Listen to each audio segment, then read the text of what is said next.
Welcome and thanks for joining us for another episode of Code Girls on Air, a podcast exploring all things technology, female leadership, careers, education, and topics within the nonprofit sector. On this episode, we will be interviewing Kelly Ingham, who is the Vice President of AR Devices, AI, and Wearable Partnerships at Meta. So let's join Kelly and me to hear more of her story. Welcome, Kelly. Thank you for joining us on Code Girls on Air today. Thanks for having me. I'm so excited to talk to you further. Yeah, it's an absolute honor. Do you think you could start by introducing yourself and telling us a little bit about your background and your career? Sure. My name is Kelly Ingham, and currently I'm the Vice President of AR Devices, AI, and Wearable Partnerships at Meta, formerly known as Facebook. I'm actually a Whitefish, Montana native. Wow. So I grew up right between Whitefish and Kalispell off the Spring Prairie Road on a cattle and horse ranch. So did grow up kind of in a ranching background. I did 4-H growing up, went to Whitefish High School, played soccer there. My dream was actually to be a veterinarian. So, I'm probably the furthest I could be from tech in terms of my undergrad. I went to Colorado State University to be a veterinarian, and I have a great story, which I'll tell later, around getting bit by a ferret that kind of changed my career path. I decided maybe this wasn't the space for me to go in. And I will say that, ferrets are carriers of rabies. And so, I am rabies free now after getting bit by the ferret, and made a decision that maybe that wasn't the path to go down, and went into, at that point in time, I had finished so much of my veterinary degree that I picked up a business degree. And so I actually ended up doing ag business. And this was during kind of the dot-com boom. And so I had no tech background. And this person reached out to me and said, we're going to build the first agricultural search engine, right? So this is pre-Google. So I'm dating myself here a little bit, but and they're like, we need people that understand agriculture. They can help us design a site design. And at that point in time, what you did is you had an architecture, and then you went out and found the websites and then kind of hand-coded the HTML, right, to create this. And then people would come to your site because that was kind of a landing page to go find all the rest of the sites. Wow. And so, we went out and we said, well, how do you organize an agriculture search engine? You could have tractors, you have seed, you have all these different categories, and went out and started building that. And then we were actually then funded by a company called John Deere, which I think everyone knows here. And they had a big crop management startup called Vantage Point. And Vantage Point was going to revolutionize crops by collecting all the data as your tractor runs down the field, then taking it to a cloud service, right? And then taking that data back and then real-time informing the farmer, hey, you have a gap here, you need more moisture, you need more seed, or you have more weed, was way ahead of its time. Yeah. At that time, that's incredible to have that then. I mean, we were hosting terabytes, which is massive. I mean, like this microphone has probably a terabyte in it today, but we were hosting terabytes at EMC before anybody had that. Wow. And they had all this historical AccuWeather data, right? And they were using that to map against farmers. The key problem was the farmer was, mid-50s and had never heard of the internet before. And so they were like, what is my tractor going to do? And why is it going to do this? And so great technology, way ahead of its time, but just the user base wasn't really ready for it. And so John Deere has actually taken that, and that actually became the basis of code for their Green Star platform. Oh, really? Which today, if you know that where they're going with tractors, they're becoming much more autonomous. Like my brother still farms a ranch here in between Whitefish and Kalispell, and so he's running autonomous tractors today. Wow. Right? That know kind of where to put the spray on the crops and how to make straight crop lines. And so that's so that was kind of my early introduction to tech. And I can go deeper. I have a very non-linear path, which I love to talk about for people that think that, hey, it has A plus B equals C. And I think you can achieve your dreams with different pathways. And so I've lived in Asia. I've lived in Asia for 8 years. Oh, wow. Kind of following tech. I worked at 3M for 8 years as well, which got me into optical systems and heads-up displays. And then when I came back to the U.S., I landed in Seattle. And Microsoft hired me to work on HoloLens 2, which was really an optical system for their HoloLens. And then I got pinged by a company called Oculus Research, because Facebook had just bought Oculus and the VR headsets, and they needed a partnerships person to help drive research partnerships for their headsets. And that was about 7 years ago. And then I've, essentially kind of worked through that program built up my team and built up the group, and now are leading both research, tech, and product partnerships across our whole AR wearables platform, and really are responsible for leading our partnership for our launch product in the market today, which is our Ray-Ban Metas, which I'm holding here, which we can talk about a little bit later. Yes, please. And just I'm really excited about where wearable tech is going, especially with the influence of AI and what new opportunities this is going to enable for this upcoming generation, and what they're going to be able to do with that technology. Yeah, absolutely. Wow, I'm so excited. So can we back up a little bit and talk about your career shift? Yeah, and so, I grew up on a farm and ranch here in Montana, did 4-H. I was like super Western, rode horses. I even went to school. I even starched my pants. I don't know if you guys ever did that, where you have your pants and you starch them so hard. It's a very Texan thing to do. And then you have to put your hand through them to kind of break them loose. And then you like kind of jump into them. And then the pants are so stiff, and then they've all the right creases. And so I was very clear, like my path was veterinary science. And, I did all the undergrad towards veterinary science. And when I got into the vet school, because vet school is actually very challenging to get into because there's so few spots. Right. So as compared to medical school, which is challenging, but there's more spots, vet school is even more challenging from that aspect. And so a lot of people do pre-vet programs. And so what I tell people is like, if I'd gone to the large animal practice, which had been like horses and cattle, which was what I was used to doing veterinary care, sidestep, my dad is an orthopedic surgeon. He actually is one of the founders of the hospital here. My mom is a nurse, right? And so we did a lot of our own veterinary care for animals. And so like I had all this hands-on experience growing up that I wanted to translate. And I couldn't get into the large animal practice. They're like, you're in the exotics ward, which is like you get to take care of like monkeys and iguanas and snakes and rabbits and ferrets. And I was like, woo, I'm not sure this is my path, but I'm going to go and do the best work. And essentially, I was in charge of 2 ferrets. And the ferrets were on a weight loss plan because they were too heavy. And so then I had to go walk the ferrets every day. And ferrets, if you ever try to walk a ferret, I don't recommend doing this. They don't like being walked, right? They did not like being walked. And so every day we had this fight of me trying to pull them out of the cage, put their little harnesses on, and go walk them. And while all my other friends had like greyhounds to go walk or a horse or a cow, I had ferrets to walk. Little ferrets, and so one day I went in there to go grab this ferret and be like, we're going for a walk. And the ferret was like, nope. And so he just chomped down and bit me. And because they carry rabies, I had to go through all the rabies series of injections. Oh, my goodness. Which, by the way, is not in your stomach. It's in your major muscle groups, which would be your thighs and your butt. Right? And when you are in college and you ride your bike to the hospital, it makes for a very painful experience and a very hard bike ride home. And I had to do that every 6 weeks for, I think, 4 infusions before I went through that. And I was like, maybe I need to think about a different career path. And so to me, I loved animals, but I actually didn't like taking care of sick animals. It was really hard for me. And I think going through that whole series, I was like, I really actually wanted to move to the business side.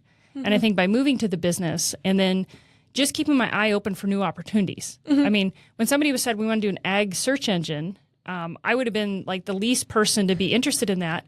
But I did take a class I went to Colorado State University in coding. Oh, really? So, and this was in C. Right? Okay, C, yeah.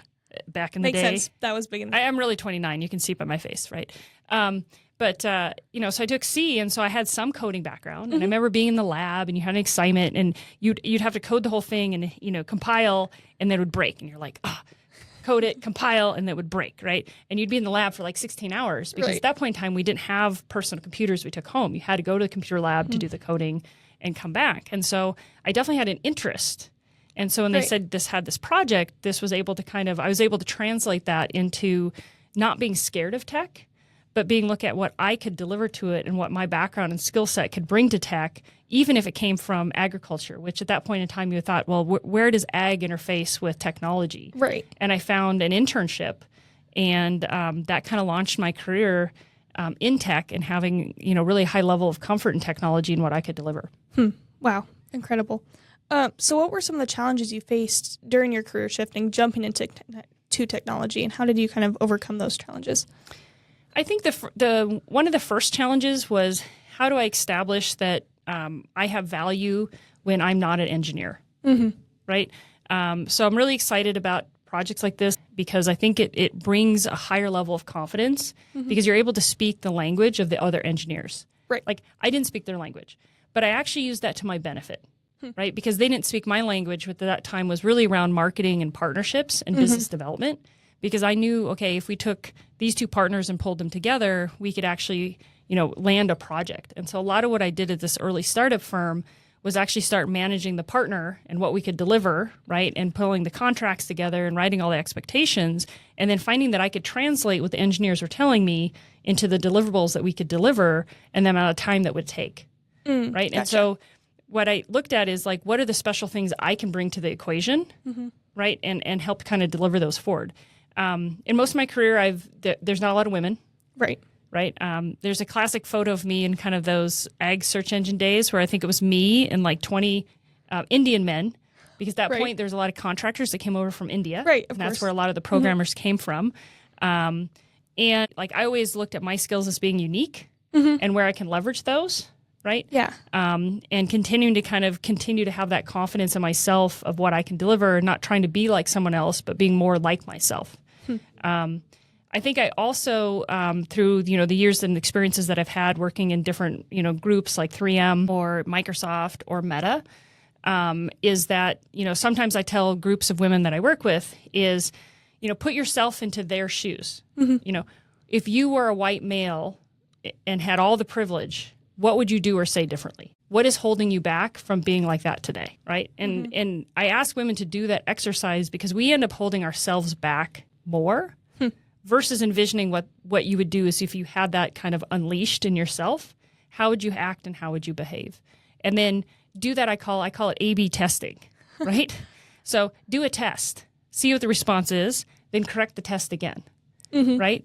And so the way that, if you can be in that kind of continuously learning mindset, right? Where you're like, even A/B testing, how did that land with someone? Oh, that didn't land. Okay, don't do that again. Let's modify the test. I think that will really help you as you kind of grow both in your career and also be able to help you adapt to new situations. Yeah, definitely. Thank you. That's incredible. So what were some of the most helpful resources you had going into your new field that you entered? I think for me, a couple of things. One is you need allies, sponsors, and mentors. And they're three different things, right? An ally is someone that's going to support you in the day-to-day, right? That has your back, right? That can maybe help you with that A/B testing. Right. Like you say something in a meeting and they're the one that can come by and be like, yep, that was dumb. Yeah, right? Don't do that again. Don't do that again, right? But they're doing it in the spirit of like trying to help you and giving you that feedback to make you better. And you might not realize that your manager might be your ally, that the feedback that they're giving to you to actually improve is something that you should take and embrace, because if they didn't give you that feedback, then they didn't care. Right. Right. And I think a lot of people have a hard time taking feedback because it's personal and it hurts. Yeah. Right. And I think the more that you can get used to taking feedback and being able to, adapt and grow with it is great. But like find that ally or allies that you have. Right. Find a mentor. A mentor is someone that you can tell your ambitions of where you want to go and what you want to do. And that person should help open those doors, help make connections for you. Right. And that mentor may not be in your same company. It might be an adult that you look up to.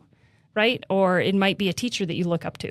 Right. But finding that person that can help you, navigate and kind of think through the different career options that you have. And I've leveraged mentors, a lot in the different career paths I've been in.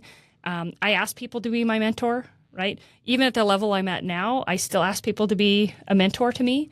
And sometimes they're younger than I am because I feel like I can learn a lot more interacting with my team with what they can tell me and the feedback that they can give me. A sponsor is someone who is there to help with your success and is typically in your organization, in your school, in your college, and it's someone that wants to bet on you.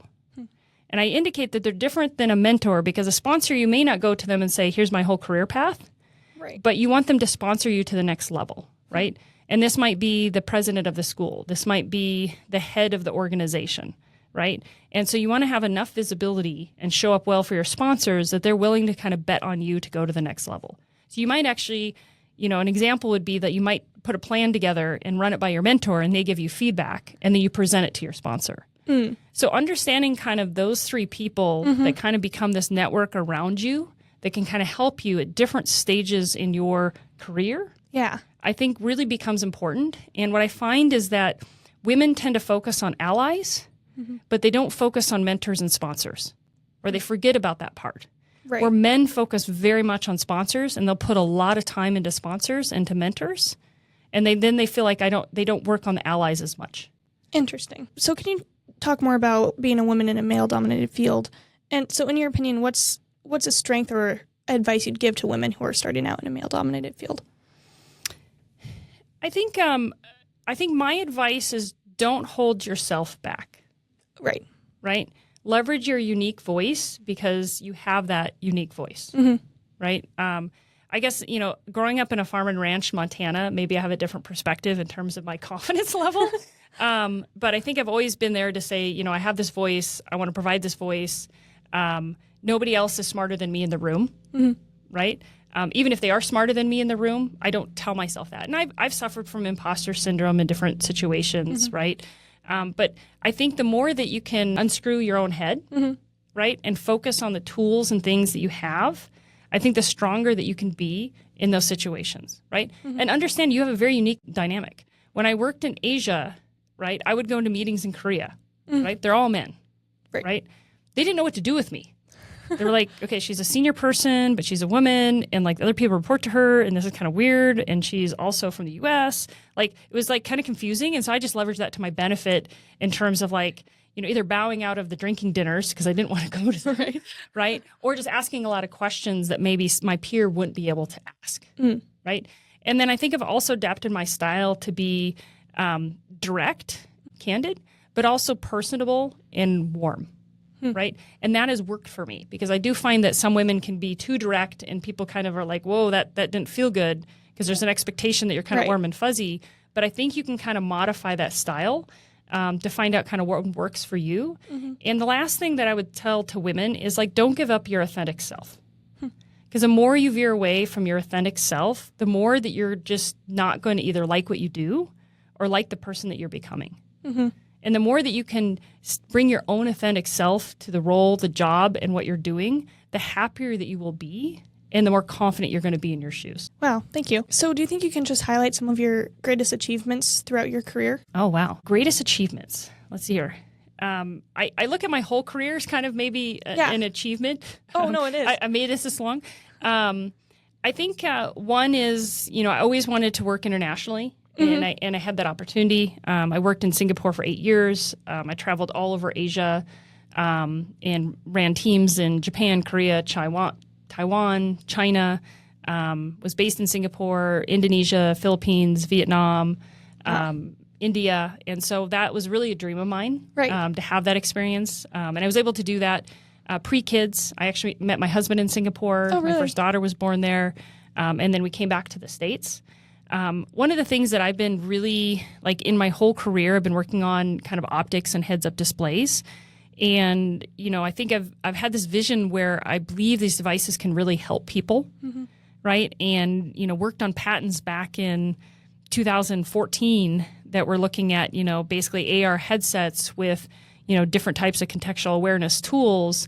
They can even help you go into Home Depot and you could basically get the headset, like your safety glasses, and it actually would show a tutorial where your hands would be placed over what you needed to do. So instead of trying to read through an instruction manual, right, and trying to figure out where this bolt goes and where this bolt goes, it would kind of show you the video and you could actually do it at the same time, right? Like all the tech is here to do that. And I was like, this would be hugely helpful. Why don't we have this? Yeah. Right. And I think, so one of the biggest accomplishments is actually seeing this vision starting to come to light with smart glasses, right? And launching and really being instrumental in the launch of our first product, which is the Ray-Ban Stories. And then this next product, which is Ray-Ban Meta, which is just so kick butt. Just super excited about it. And then obviously we have a roadmap of products going forward. So I think those are accomplishments that I'm really excited about.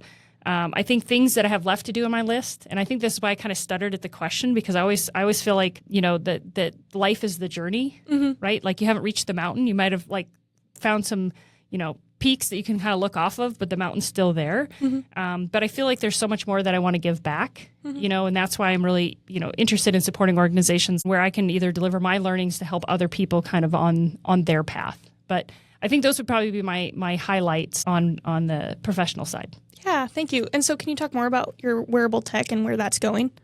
Oh, perfect. I was waiting for this question. So the wearable tech we're talking about today, and those of you that are listening, you can't see this, but I'm pulling out a really cool pair of Ray-Bans right now and kind of showing them. So today we have the Ray-Ban Metas. These are glasses that have kind of 2 cameras in them. So you can capture. When I came in today, I took a photo where I would just say, hey, Meta, take a photo, right? And it'll take the picture. Oh, it actually just took one right now. Or you can say, hey, Meta, take a video, and it'll actually start capturing video. Wow. So you can see it kind of blinking here where it's taking the video, right? I can do live streaming off of these glasses. And I also have open ear audio. So basically I can listen to my favorite podcast, right, on Spotify or Amazon, wherever this is hosted. It's now talking to me. You heard that say it? Yeah. Okay. So you've got the open ear audio. So you can listen via Bluetooth setting. And then there is an app here where you can actually have all the photos, which I'll show you later. And then you can upload them to your favorite social media, Instagram, Facebook, etc. Now, what's even more exciting about these is we have Meta AI on board. Right. So we're now starting to bridge into where this becomes more of an assistant. And so as we leverage our Meta AI, and now we can not only ask it questions and it can respond, you can do things like, hey, Meta, look, and it'll actually tell you what something is. Wow. Right. And this is just the tip of the iceberg on where we're going as we start kind of integrating AI and what we call contextual AI into wearable devices. And so my vision here is that we'll be able to take, these wearable devices and that it will know where you're going, what you're doing, and what your schedule is, and be able to help you in advance to the point that your phone has too high a friction because you actually have to open an app. Because the AI will actually know what you want to do, right? You want to order that Starbucks. It actually knows what kind of coffee that you want to order, and it knows your favorite Starbucks location that you goes at, and it has access because you've already given it access to your cards or anything else to be able to pay it. So that it just makes your life more seamless and with less friction. And so when I think about wearable devices, this is kind of the vision that I have where these devices are going and where they intersect with maybe other wearable devices that you have and your mobile device, really getting the full value out of AI. And so how do you see people with wearable tech will obviously benefit from these? How do you see those affecting people who maybe don't wear them? Will it still benefit them as well? I think so, in the sense that if, like, I look at my family right now that doesn't wear these glasses, I take photos, right, of my point of view. Like, we went horseback riding this weekend, right? And so one of my favorite Facebook groups is called Between Two Ears, and it's 2 horse ears, right?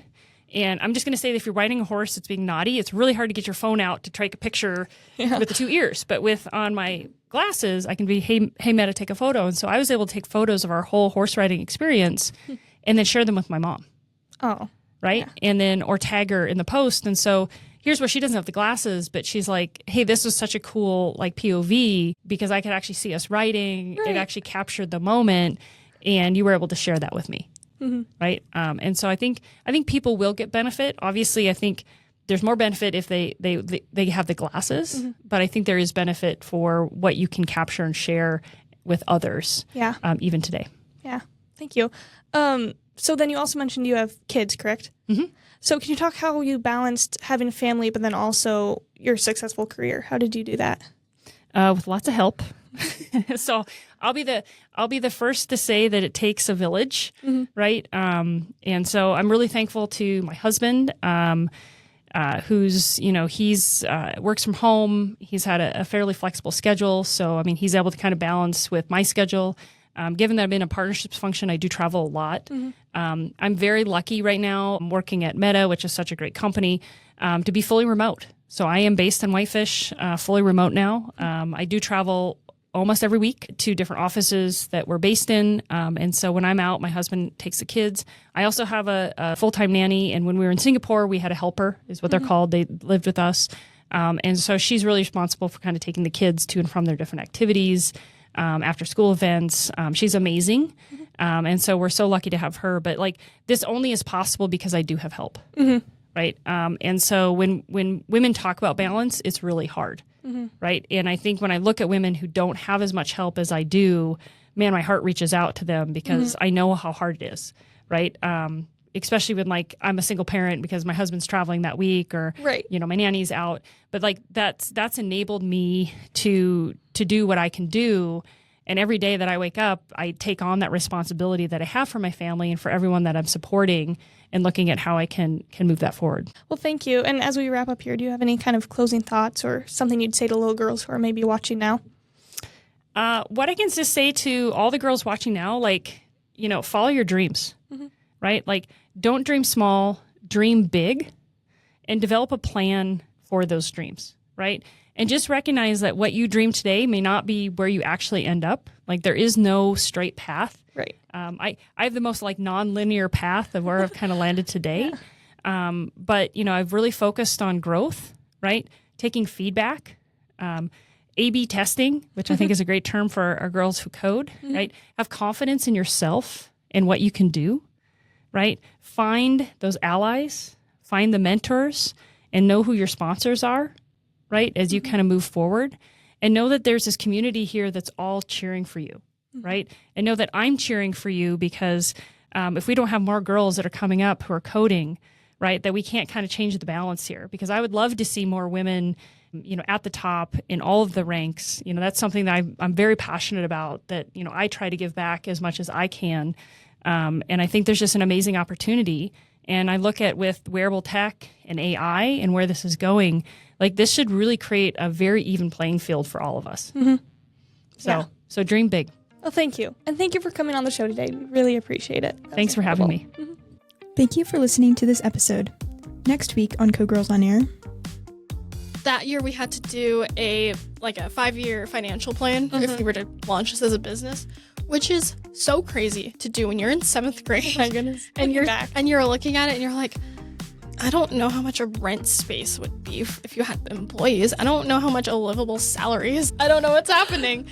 But yeah, and obviously I still do it as well for every other business plan since then. So it's definitely a very cool starting point for me. It is. Yeah, my favorite part of Code Girls, ironically, is the business plan and presentations. No, I think that's great. So yeah, and I would say, kind of as a side note, Code Girls is not all about coding. It definitely teaches the basics about how to tell a computer what you want it to do for you. It's not all about coding. There's so many business. The business plan is great. The presentation and just being social in environments that you're not comfortable with, great.